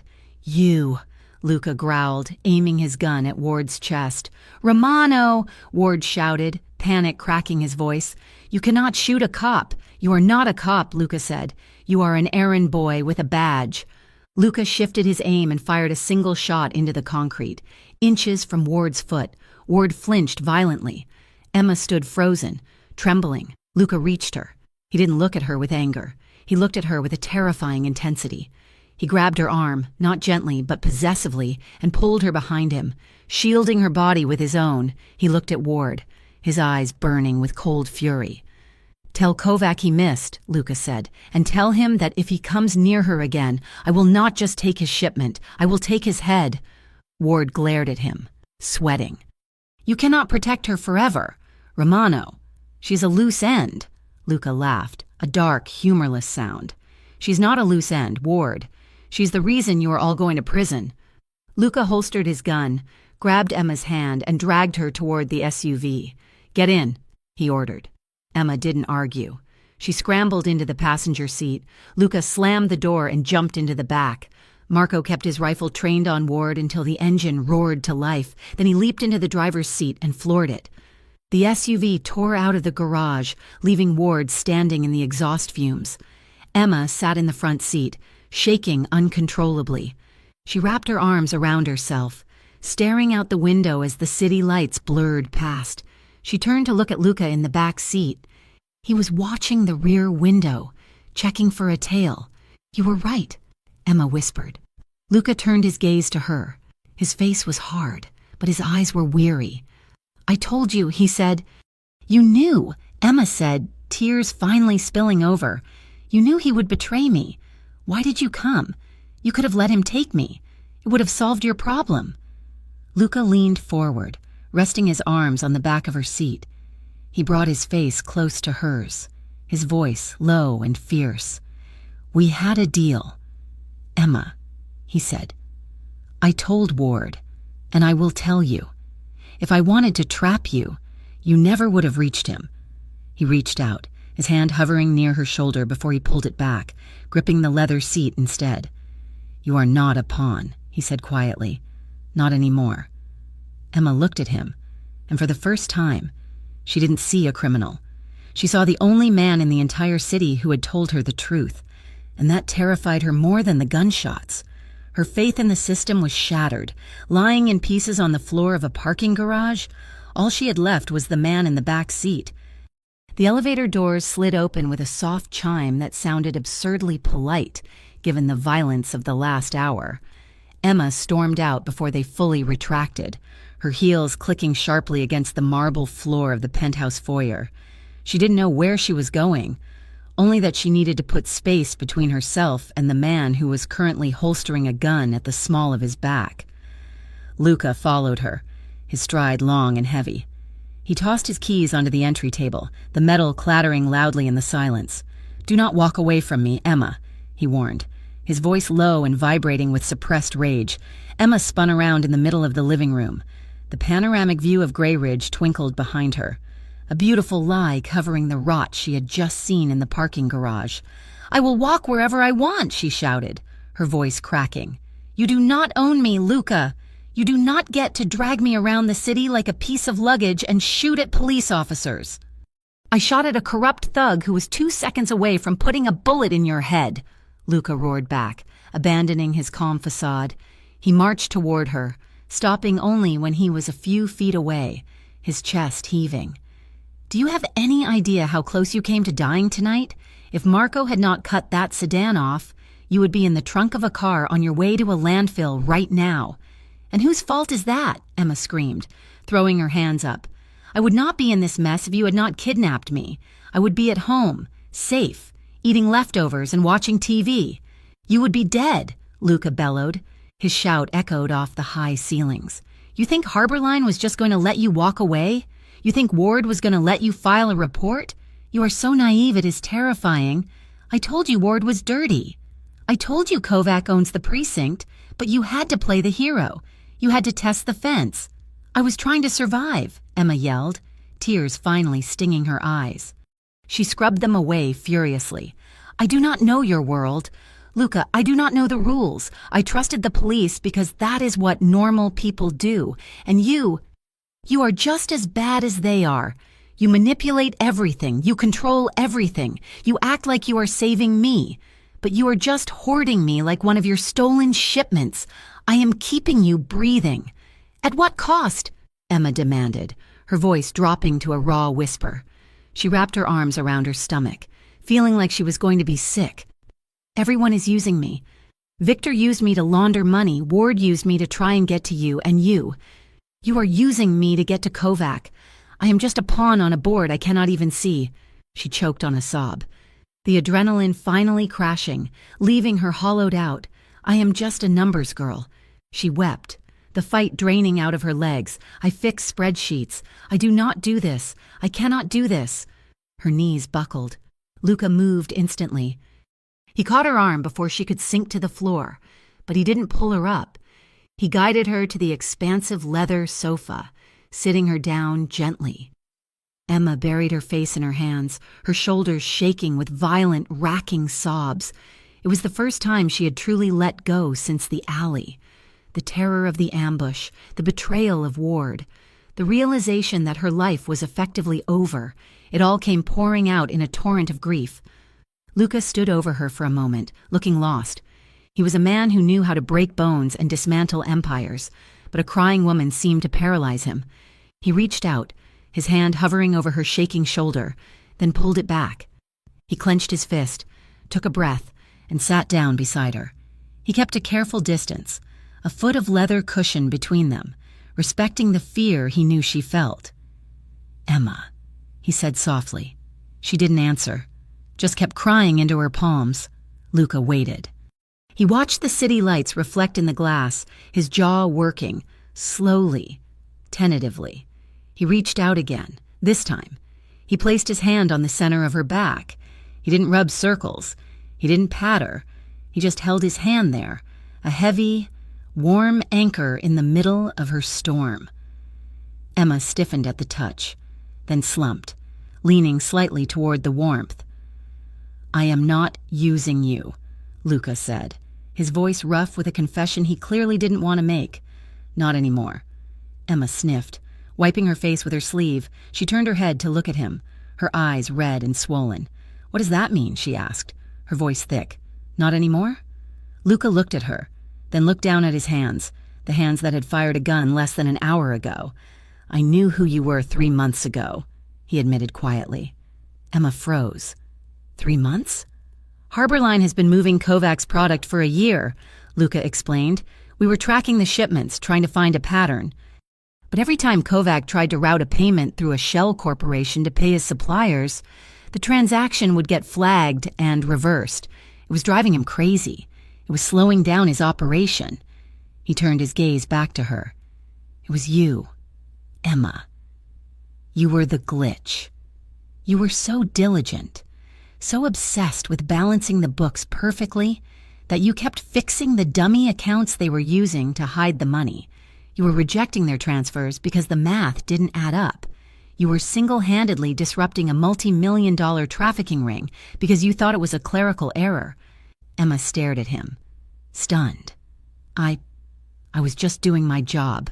I know, Luca said, a ghost of a smile touching his lips. That is what made it so interesting. Kovac wanted you dead months ago. Victor convinced him to keep you because you were the best analyst they had, and he thought he could control you. But I started watching you. You were stalking me, Emma whispered. I was assessing you, Luca corrected. I needed someone on the inside who understood the code. I planned to approach you. I planned to offer you money or leverage to get you to flip on Victor. I was going to use you to get the evidence I needed to bury Kovac. Emma felt a fresh wave of hurt. So I was a tool, just like I thought. Yes, Lucas said bluntly. He didn't try to soften it. In the beginning, you were just a way to win the war. He shifted on the couch, turning his body fully toward her. His hand fell from her back, landing on the cushion between them. But then I saw you in that alley, he said, his voice dropping to a rasp. The memory hung between them. The rain, the gunfire. I was across the street. Inside the club, Lucas said, I saw you walking in the rain. You looked so stubborn, fighting with your umbrella. And when those SUVs rolled up, I didn't think about the plan. I didn't think about using you as an asset. He looked at her with an intensity that made her breath hitch. I just saw a woman who didn't deserve to die in the dirt. Emma looked at him. She saw the fatigue in his eyes, the lines of stress around his mouth. He was a violent man, a dangerous man. But he was sitting here telling her the truth when he could have easily lied to make himself look better. I hate you, she whispered, but there was no heat in it.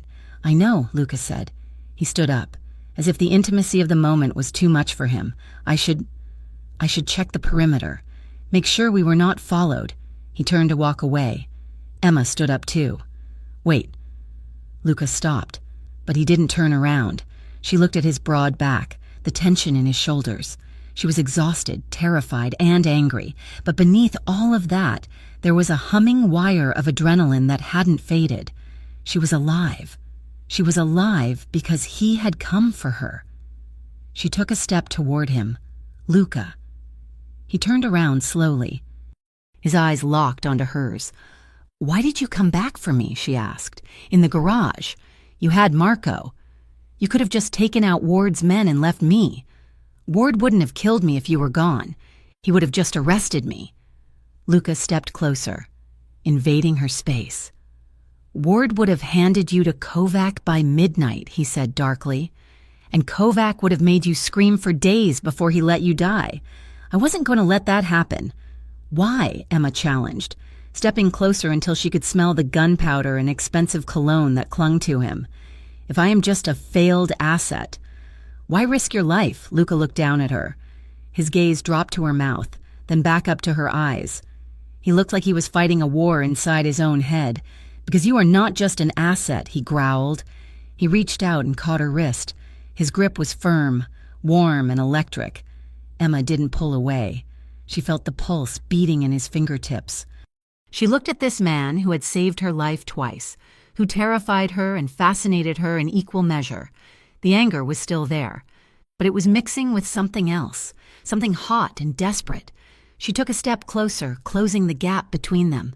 Prove it, she whispered. Luca's eyes darkened. He tugged gently on her wrist, pulling her in until her chest brushed against his. He raised his other hand, his thumb brushing away a stray tear that still clung to her cheek. His skin was rough against hers. Emma, he warned, his voice a low rumble. She didn't let him finish. She rose on her tiptoes and kissed him. It wasn't a gentle kiss. It was a collision. It was all the fear and the fury and the relief of the last 24 hours pouring out of her. For a split second, Luca stood frozen, his body rigid with surprise. Then he groaned, a low sound in his throat, and surrendered. His hand released her wrist and slid around to her waist, pulling her hard against him. His arm was like a steel band, holding her so close she could feel the rapid thud of his heart against her own. Emma's hands found purchase on his shirt, her fingers twisting into the black fabric, pulling him down to her. They stumbled backward, their legs tangling, until the back of Emma's knees hit the sofa. They didn't fall, but Luca pressed her against the cushions, his body covering hers, shielding her even now. The kiss deepened, becoming hungry and frantic. His lips were demanding, tasting of coffee and danger. Emma opened to him, meeting his intensity with her own. She felt his hand slide up her spine, tangling in her hair, tilting her head back to deepen the angle. His other hand gripped her hip, his thumb digging in, possessing her. It was overwhelming. It was wrong. It was the most real thing she had ever felt. Luca pulled back for a breath, his lips trailing down her jaw, rasping against the sensitive skin of her neck. Emma gasped, her head falling back, her hands clutching his shoulders to keep her balance. She was trembling, every nerve ending on fire. Luca. She breathed. The sound of his name seemed to snap something in him. He froze. His face was buried in the curve of her neck, his breathing ragged and harsh. He stayed there for a heartbeat, 2, 3. Then, with a massive effort of will, he pushed himself up. He didn't let go of her completely. He rested his forehead against hers. His eyes closed. His hands were still on her waist, but the grip had loosened. "Stop," he murmured, his voice wrecked. "We have to stop." Emma blinked, dazed, her lips swollen and tingling. Why? Luca opened his eyes. They were black pools of desire, but there was a steel wall of restraint behind them. "Because you are scared," he said. "Because you're full of adrenaline, and you are in my house, and you cannot leave." He took a deep breath and stepped back, putting a foot of distance between them. His hands fell to his sides. He looked at them, shaking slightly. "I will not take advantage of a prisoner. Emma, I will not be that man." Emma stared at him, her chest heaving. She reached out to touch him, but he took another step back. "Get some sleep," he said hoarsely. "We have work to do tomorrow." He turned and walked out of the room, not looking back, leaving Emma standing in the silence, her body humming with a want she didn't know how to name. 2 hours later, the penthouse was dark. Emma had tried to sleep, but her mind was a chaotic mess of images. Ward's gun, Luca's eyes, the feeling of his mouth on hers. She needed water. She crept out of the bedroom, moving silently down the hallway. She passed Luca's office. The door was slightly ajar. A sliver of light spilled out onto the floor. She paused. She knew she shouldn't. Curiosity had almost gotten her killed once today. But she was Emma Lane, and she couldn't leave a puzzle unsolved. She pushed the door open. The office was empty. Luca must have been in the war room or his own quarters. His desk was cluttered with papers and devices. A tablet sat in the center, the screen glowing faintly. Emma walked over. She didn't want to snoop, but the file open on the screen caught her eye. It was a PDF with the Harbor Line letterhead, internal memo, Security Protocol 7 Alpha, from Victor Hayes, 2S. Kovac. Emma's heart started to pound. She reached out and picked up the tablet. Her fingers swiped down the page. Subject, containment of Analyst E, Lane. She read the text, her blood turning to ice. The subject is becoming a liability.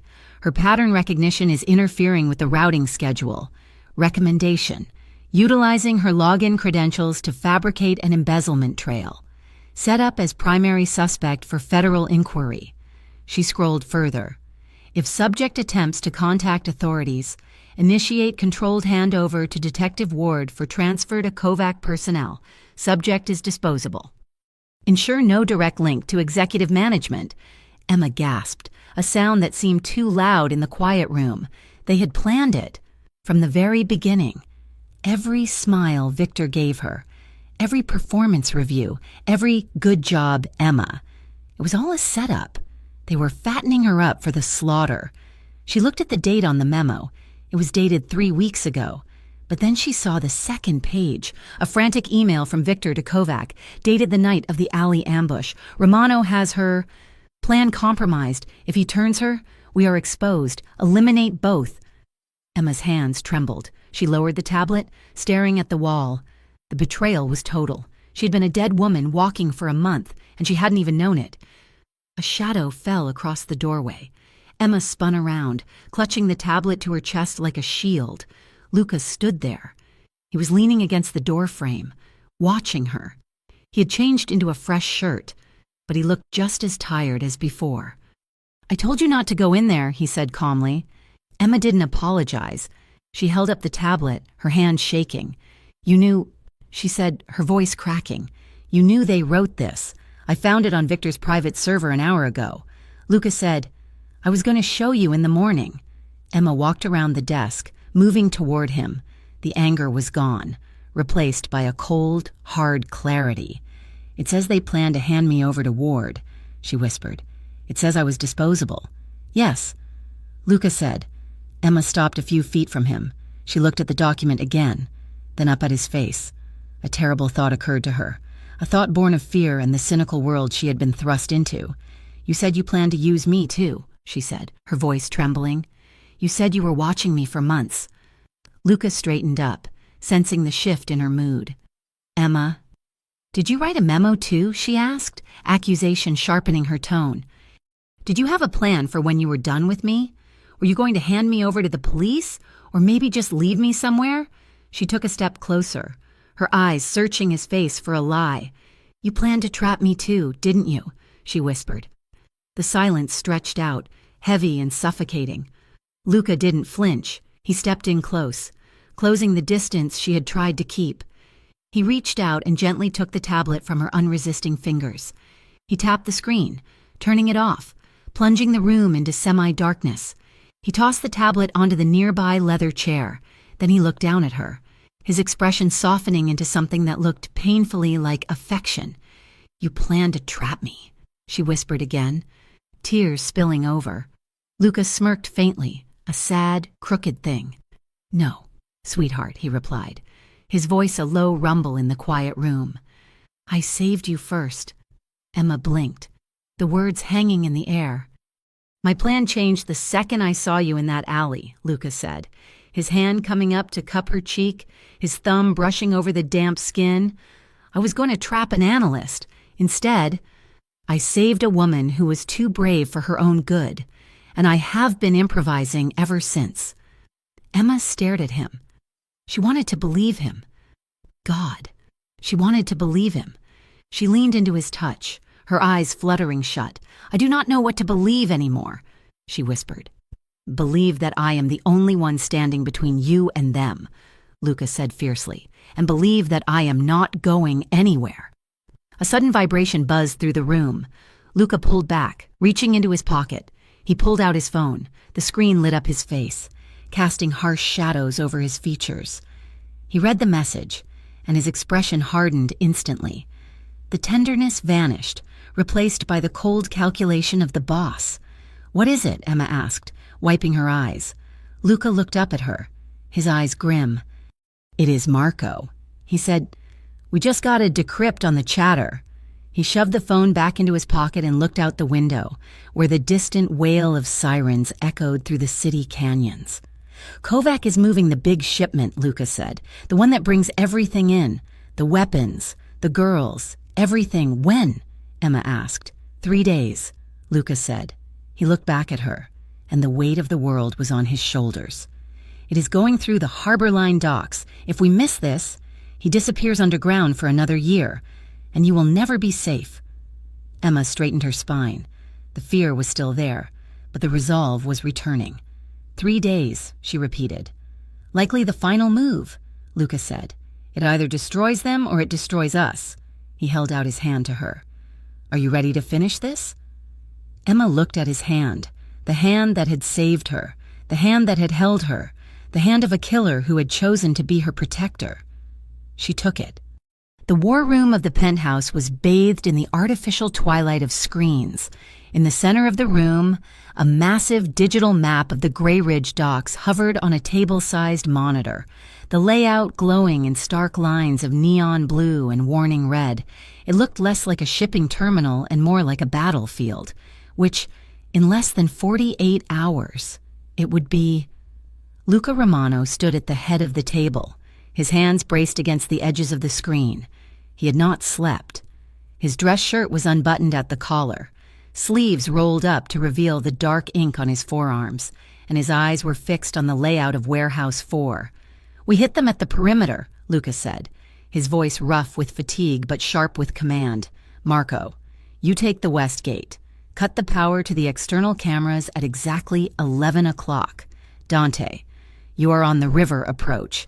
If they try to load the cargo onto the barge before we breach, you sink the barge." Dante nodded, cleaning his weapon with a rag. "Understood." Emma sat in the corner at a temporary workstation she had set up. Her eyes burned from staring at the glare of the laptop, but her fingers flew across the keyboard. She was pulling data from the Harbor Line servers, using the backdoor access Luca had secured, tracing the spider web of shell companies that Victor Hayes used to wash Kovac's money. I found another one, Emma announced, her voice cutting through the low murmur of the men. Luca looked up, his gaze shifting from the map to her. Report, he said. They are routing the insurance payments for the shipment through a dummy corporation in the Caymans called Blue Horizon, Emma said, spinning the laptop around so they could see. But look at the beneficiary. It is not Kovac directly. It is a holding company registered to Victor's wife. Marco whistled low. Sloppy. It is leverage, Luca corrected. Kovac is making sure Victor has skin in the game. If the shipment goes down, Victor's family goes down with it. Emma turned the laptop back, her jaw set. That gives us a paper trail. If I can link Blue Horizon to the main Harbor Line accounts, I can prove the money laundering wasn't my doing. I can prove Victor authorized the creation of these accounts 5 years ago, before I was even hired. Good, Luca said. Keep digging. Once we have the manifest, we hand it all to the feds. I want to be there, Emma said suddenly. The room went silent. Marco stopped cleaning his gun. Dante looked up. Luca straightened slowly, his expression darkening. No, Luca said flatly. I need to be there, Emma insisted, standing up. Not at the warehouse. I know I cannot shoot a gun, but I need to be in the van with the comms equipment. Absolutely not, Luca snapped. You are going to a safe house in the country until this is over. You need me to verify the cargo manifest in real time, Emma argued, walking toward the map table. Kovac changes the container numbers every hour. He uses a rolling encryption key. I saw it in the system. If you breach the wrong container, you give them time to move the real one. I can track the encryption live. I can tell you exactly which box has the people inside. Luca stared at her. He looked like he wanted to shake her, or perhaps lock her in the bedroom until the world was safe again. It is too dangerous, he said. It is necessary. Emma countered. You said you wanted to save them. If you hit the wrong container, you lose the element of surprise. Can Marco decrypt a rolling algorithm in 30 seconds? Luca looked at Marco. Marco grimaced and shook his head. I shoot things, boss. I do not do math. Luca looked back at Emma. She stood her ground, her chin lifted, her hazel eyes blazing with a stubbornness that matched his own. She was terrified. He could see it in the way her hands were clenched at her sides, but she was refusing to let the fear dictate her actions. Fine, Luca growled, running a hand through his hair. You are in the command van. You stay 2 miles back. You do not step foot on the pavement. If I say move, you move. If I say run, you run. Deal. Emma said. The hours bled into the night. The tension in the room was a physical weight, heavy and suffocating. Marco and Dante had retreated to the kitchen to refuel, leaving Emma and Luca alone in the war room. Emma was hunched over the desk, squinting at a complex spreadsheet of routing numbers. The lines were blurring together. She rubbed her eyes, sighing softly. She felt a presence behind her before she heard him move. A wall of heat settled at her back, radiating from his large frame. You are missing a decimal, Luca said, his voice low and right beside her ear.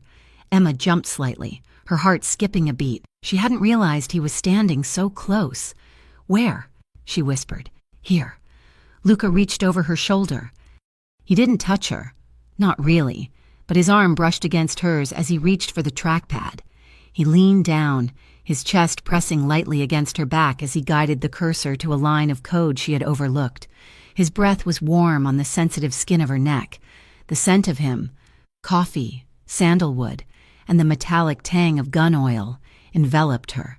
See, he murmured, that is the routing key. It repeats every 40 seconds.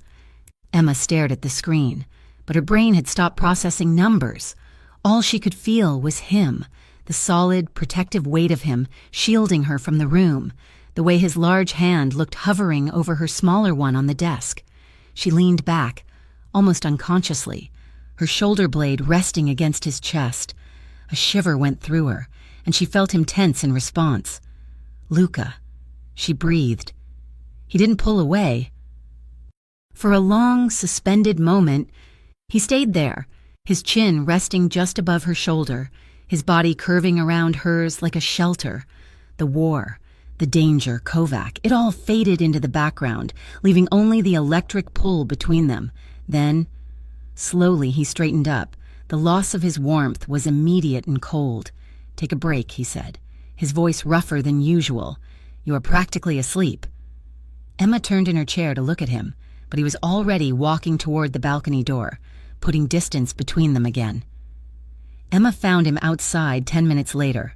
The city of Grey Ridge sprawled beneath them, a sea of indifferent lights. The wind was cold, whipping Emma's hair across her face as she stepped out.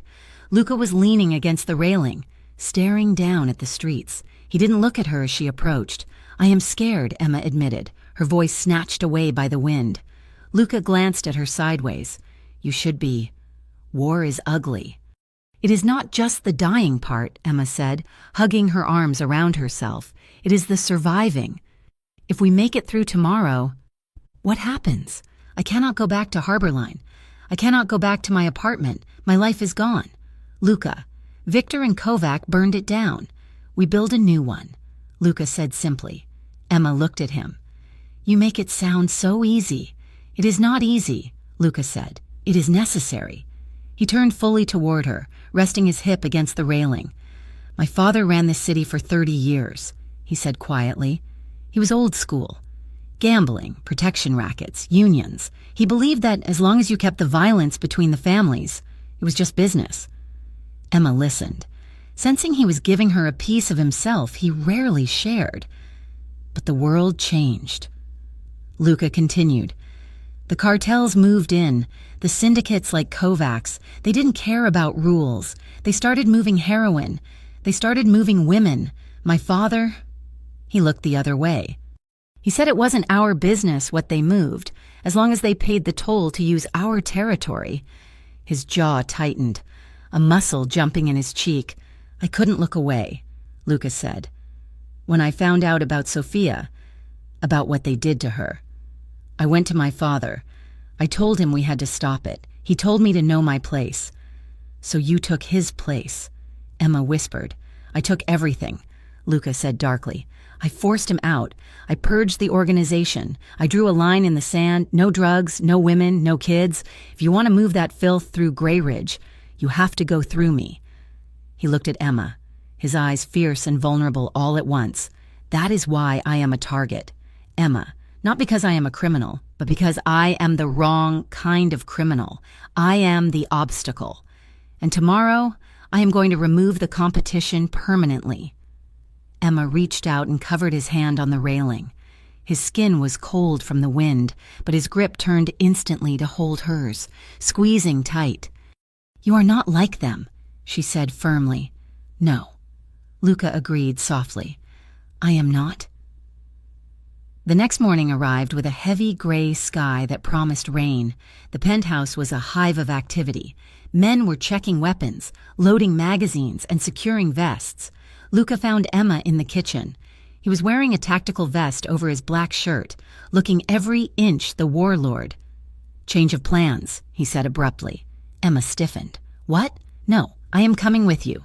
"We agreed. You are going to the command van." "Yes," Luca said, "but I am not moving you with the main convoy. It is too obvious. Kovac will be watching the exits." He gestured to Dante, who was waiting by the service elevator with a duffel bag. "I am staging a kidnapping," Luca explained. "My men will drag you out the back service entrance, throw you in a nondescript van, make it look like you are being moved against your will to a secondary location. If Kovac has spotters, they will think I am stashing you somewhere to keep you out of the way." "And then?" Emma asked, wary. "And then the van circles back to the rendezvous point 2 miles from the docks, and you switch to the command vehicle," Luca said. "It is the only way to get you out of the building without painting a target on your back." Emma hesitated.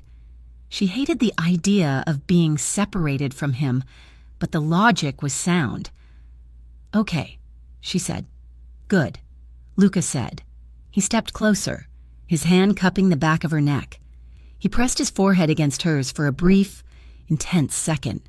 "Keep your head down. Trust Dante. I will see you in an hour." He pulled away and nodded to Dante.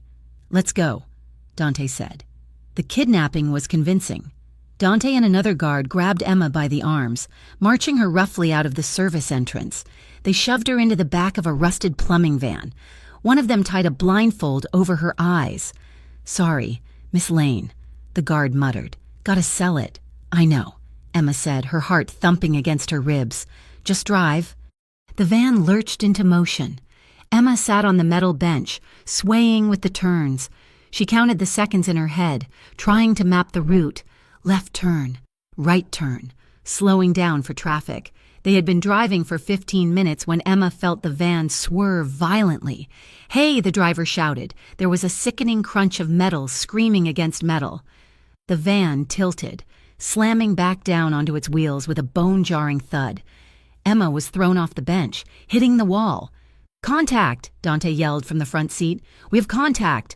Gunfire erupted. It wasn't the controlled pop-pop-pop of Luca's pistol. It was the roar of automatic rifles, close and deafening. The van screeched to a halt. The windshield shattered, spraying glass into the cabin. Emma scrambled backward, ripping the blindfold off. The back of the van was a cage, through the mesh divider. She saw the driver slumped over the steering wheel, blood bright and terrible on the dashboard. Dante was returning fire out the passenger window, shouting into his radio.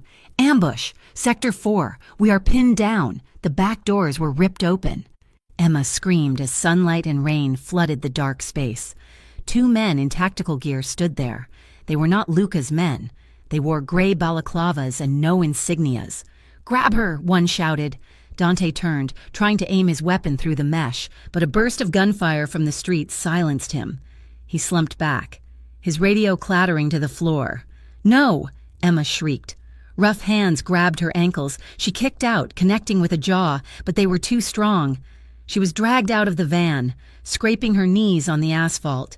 She stumbled through the wet weeds of the roadside ditch, gasping for air. "Get off me!" she yelled, thrashing. A heavy gloved hand clamped over her mouth. A zip tie was cinched tight around her wrists, biting into the skin. She was shoved toward a waiting black SUV. As she was pushed inside, she looked back at the smoking ruin of the plumbing van. Dante wasn't moving. "Luca," she thought. A desperate prayer. "Luca."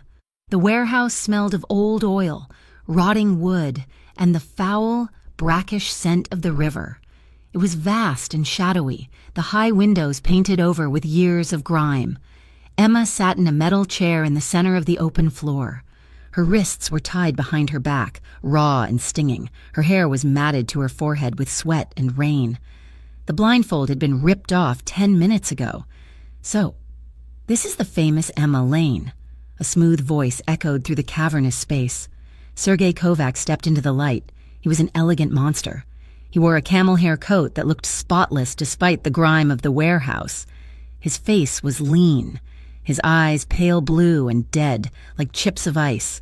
He smoked a thin cigarette, holding it with manicured fingers. "And look who decided to join us," Kovac said, gesturing to the shadows. Detective Cole Ward stepped out. His hand was bandaged heavily where Luca's bullet had grazed him, or perhaps from the recoil of his own weapon. He looked pale and sweaty, his eyes darting nervously. "Hello, Emma," Ward said. "You traitor!" Emma spat. Her voice was hoarse but steady. "You swore an oath." Ward laughed, a nervous, twitchy sound. "Oaths do not pay the mortgage, Emma, and they certainly do not protect you from men like Sergei. We are closing the loop," Ward explained, pacing in front of her. "The official story will be tragic. A junior analyst, greedy and unstable, got involved with the Romano crime family. She tried to embezzle money, got caught in a lover's quarrel, and, well, bodies float, eventually." Kovac chuckled. He walked closer to Emma, leaning down until his face was inches from hers. He smelled of mint and stale tobacco. "You have been a thorn in my side, little accountant," he whispered. $38,000 in student loans. A mother living on Elm Street in a house with a leaky roof. You drive a Honda that needs a new transmission. Emma froze. "He knew everything. I know what you eat for breakfast," Kovac continued softly. "I know you like to read romance novels on your lunch break. I know you think you are brave." He straightened up, flicking ash onto the concrete floor. "We have been watching you for 6 months. We let you live because Victor said you were useful. But usefulness has an expiration date, and yours expired the moment you got into Romano's car. Emma's heart hammered against her ribs like a trapped bird. She was going to die here. Luca didn't know where she was. The convoy was heading to the docks. She was alone.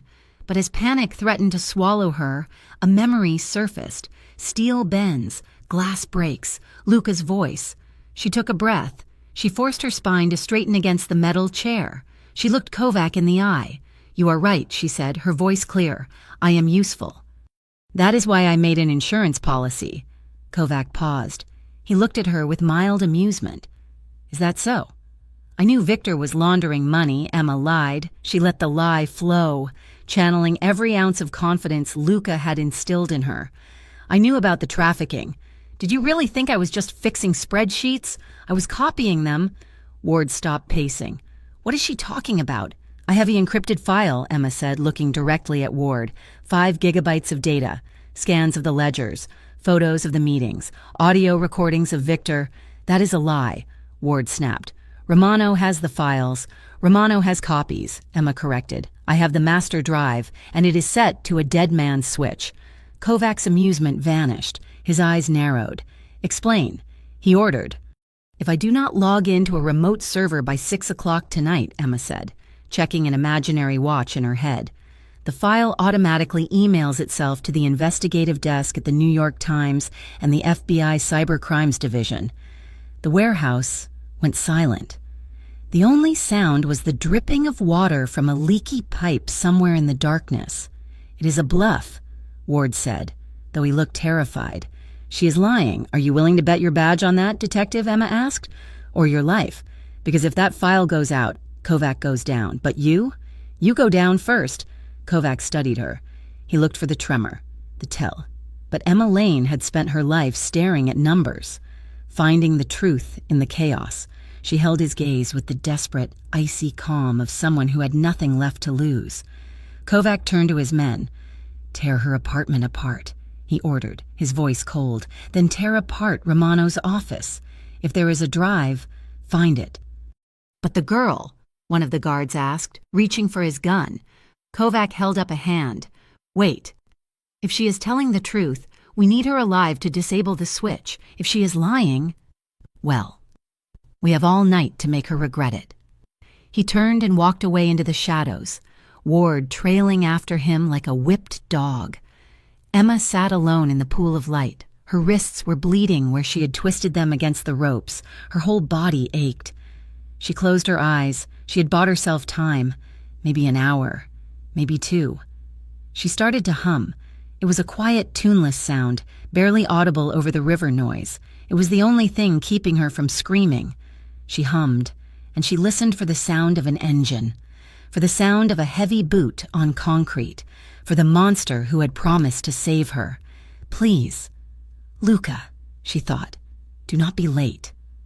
The static from the radio was the ugliest sound Luca Romano had ever heard. It hissed through the command van parked near the docks, cutting through the low hum of tactical chatter like a scream. "Boss." The voice on the other end was wet and strained. "Dante, ambush, Sector 4. They hit the van. They took her." The world inside the command vehicle stopped, the digital map of the docks glowing with the blue and red lines of their carefully laid trap. Suddenly meant nothing.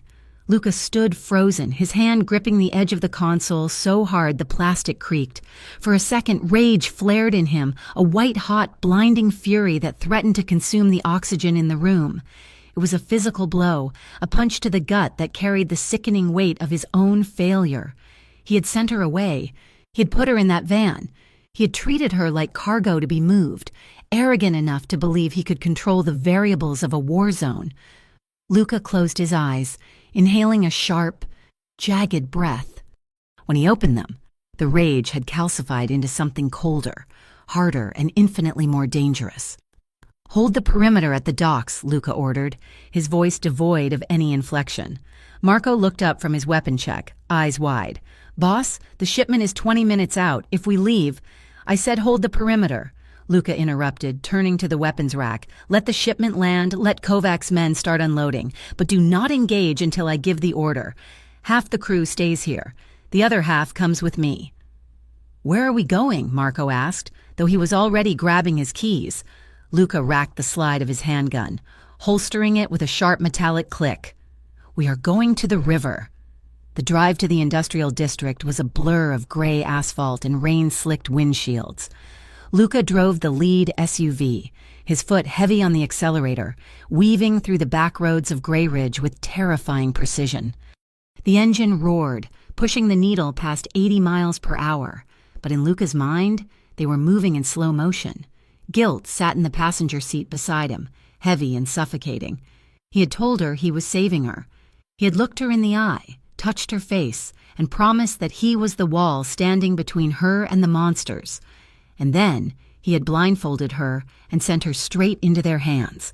Every outcome played out in his head, each one more horrific than the last. Kovac was not a businessman. He was a sadist who enjoyed the theater of pain. He would not just kill Emma. He would break her first, just to prove to Luca that he could. Marco, sitting in the passenger seat, checked the GPS tracker they had managed to ping from the attacker's vehicle before the signal vanished. "Turn right at the next intersection," Marco said quietly. "The warehouse district. It is the only place Kovac would feel safe enough to stash her while he oversees the shipment." Luca yanked the wheel, the tires screeching in protest. "You are blaming yourself," Marco said. It was not a question. "She trusted me," Luca said, his eyes fixed on the road. "She knows the risks," Marco countered. "She's tougher than she looks. Luca, it does not matter how tough she is." Luca snapped, his knuckles white on the leather steering wheel. "She is a civilian. She balances books. She does not know how to survive a room with Sergei Kovac." Marco looked out the window at the passing decay of the old factories. "She changed you," Marco murmured, almost to himself. Luca didn't reply. He didn't have to. He knew it was true. 3 months ago, he would have sacrificed anyone to nail Kovac.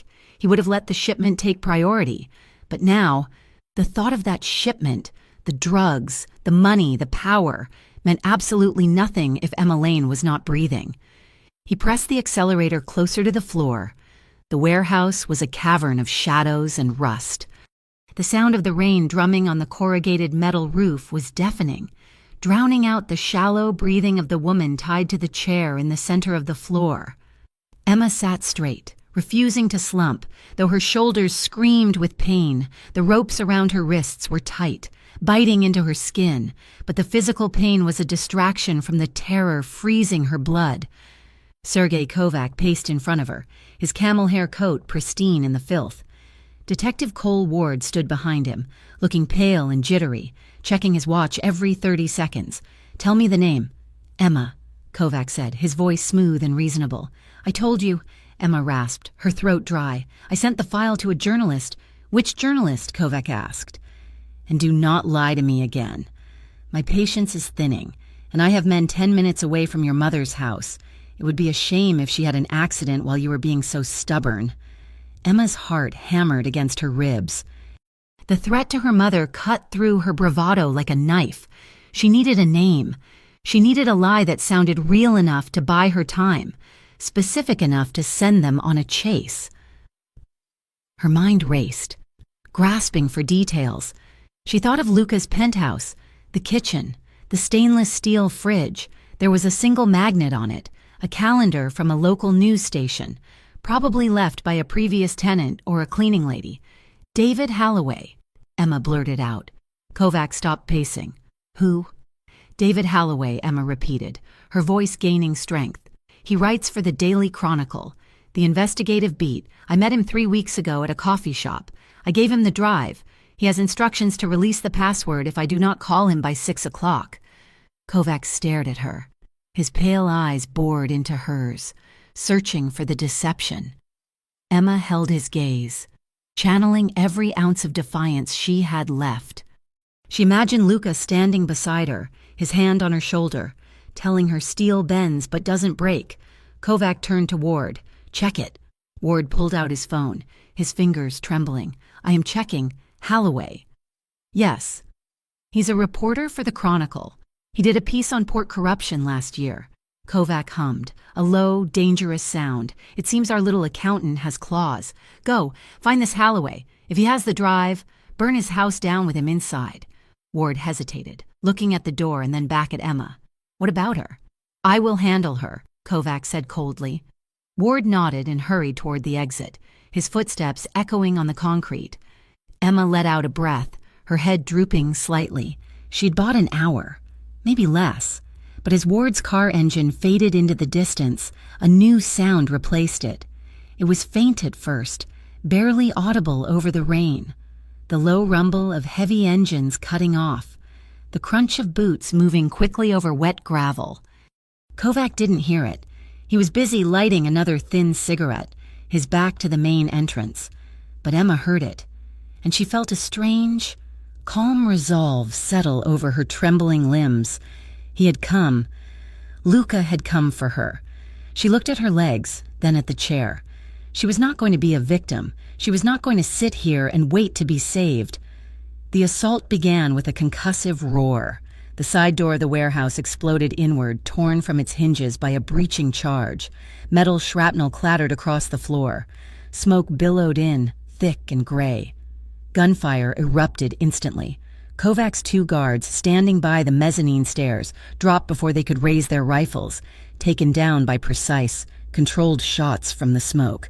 Kovac spun around, dropping his cigarette, his hand flying to the pistol inside his coat. In the chaos, Emma moved. She threw her weight to the side, tipping the metal chair over. She hit the concrete hard, her shoulder taking the brunt of the impact, but the force snapped the rusted back leg of the chair. She gasped at the pain, but adrenaline was a powerful anesthetic. She twisted her body, dragging her bound wrists across the jagged, broken wood of the chair leg. It tore at her skin, but it also tore at the thick hemp rope. Emma! Luca's voice roared through the warehouse, terrifying and desperate. Kovac realized he was outgunned. He didn't run for the exit. He ran for Emma. He grabbed her by her upper arm, hauling her up from the floor with bruising force. He spun her around, pressing her back against his chest, and jammed the barrel of his pistol under her chin. "Stop!" Kovac screamed. "Drop the guns or I paint the walls with her!" The shooting stopped instantly. The smoke cleared enough to reveal Luca standing 20 feet away. He held a handgun in a 2-handed grip, aimed directly at Kovac's head. Marco and 3 other men flanked him, their weapons raised. Luca was breathing hard. His eyes were wild, shifting from Kovac's face to Emma's. He saw the blood on her wrists, the bruise on her cheek, and the gun pressed into the soft skin of her throat. "Let her go." "Sergei," Luca said, his voice a low rumble of death. "It is over. The shipment is seized. Your men at the docks are in cuffs. You have nothing. I have her," Kovac spat, backing slowly toward the metal staircase that led to the catwalks. "And that means I have a ticket out of here. Back up, Romano. Back up or she dies." Luca froze. His finger hovered over the trigger, but the shot was impossible. Kovac was using Emma as a human shield, his body almost entirely hidden behind hers. Emma looked at Luca. She saw the hesitation in his eyes, the torture of a man who was being forced to choose between his war and his heart. If he let Kovac take her up those stairs, she would never come down. She met his gaze. His eyes were dark, pleading with her to stay still, to let him handle it. But Emma knew the math. The angles were wrong. He couldn't take the shot. She gave the slightest, almost imperceptible shake of her head. "No," she told him silently. "Do not surrender." Kovac took another step back, dragging her with him. He shifted his weight, preparing to climb the first step. Emma moved. She lifted her right foot and stomped down with every ounce of strength she possessed onto the arch of Kovac's leather-clad foot. Kovac shouted in pain, his grip loosening for a fraction of a second as his knee buckled. Emma didn't stop. She twisted her body violently to the left, throwing them both off balance. Luca seized the moment. The second Emma's head cleared the line of fire. He squeezed the trigger. The shot echoed like a cannon crack. The bullet struck Kovac in the right shoulder, spinning him around. He screamed, his gun skittering across the concrete floor as he collapsed backward onto the stairs. Emma lunged forward, stumbling toward Luca. He was already moving, holstering his weapon to catch her. They collided with the force of a car crash. his arms wrapping around her, crushing her to his chest. "Look out!" Marco yelled. Above them, on the mezzanine level, a figure popped up from behind a crate. It was Ward. He had circled back. He raised his service weapon, aiming directly at Luca's back. Emma saw the movement over Luca's shoulder.